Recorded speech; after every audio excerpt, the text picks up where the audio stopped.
What would you do if your freedom was taken away for 27 years?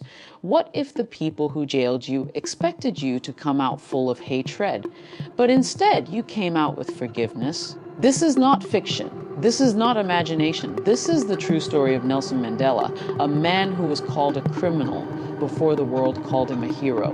Nelson Mandela was born on July 18, 1918 in a small village called Mvizo, South Africa. His birth name was Rolai, which means troublemaker. No one knew then how true that name would become. South Africa was already divided, not by borders, but by skin color. If you were white, the law protected you. If you were black, the law controlled you. From a very young age, Mandela noticed something strange. Why were black people forced to vote? Why were they not allowed to speak freely? Why did fear follow them everywhere? These questions never left his mind. Mandela studied law. He believed something powerful. If the law is unjust, then changing it is not a crime. As a lawyer, he saw black men beaten, women humiliated, families destroyed only because of race. This system had a name: apartheid. Mandela joined the African National Congress. At first, he believed in peaceful protest, but the government answered peace with bullets. That was the turning point. The government labeled Mandela a terrorist, and soon they came for him. In 1962, Nelson Mandela was arrested. The charges: sabotage, treason, attempt to overthrow the government. The punishment: death. In court, Mandela stood calm. Then he spoke words that shook the entire courtroom. I have fought against white domination, and I have fought against black domination. I cherish the ideal of a free and democratic society. It is an ideal for which I am prepared to die. The courtroom went silent. Instead of death, he was sentenced to life imprisonment.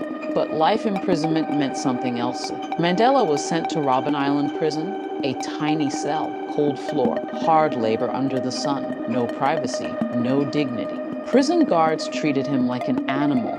They wanted to break his spirit, but something unexpected happened. Mandela refused to hate. Inside that prison, he became stronger than his guards. He read books. He educated other prisoners. He turned a prison into a school of resistance. Years passed. 10 years, 15 years, 20 years. The world outside changed. Mandela stayed 27 years. Most men would come out broken, angry, hungry for revenge. The government feared one thing. What if Mandela comes out and ignites a civil war? But Mandela had already won his biggest battle, the one inside his heart. February 11, 1990, the prison gates opened. Nelson Mandela walked out as a free man. People expected rage, but Mandela raised his fist not in anger, but in hope. He said, "If you hate someone, you give them power over you. I choose freedom." That single moment changed history. In 1994, Nelson Mandela became South Africa's first black president. The man once called a terrorist now ruled the nation. But he did not rule with revenge. He ruled with reconciliation. He invited his former enemies to sit at the same table. Because Mandela knew something: a nation divided by hatred can never be free. Nelson Mandela taught the world that courage is not violence, strength is not revenge, true power is forgiveness.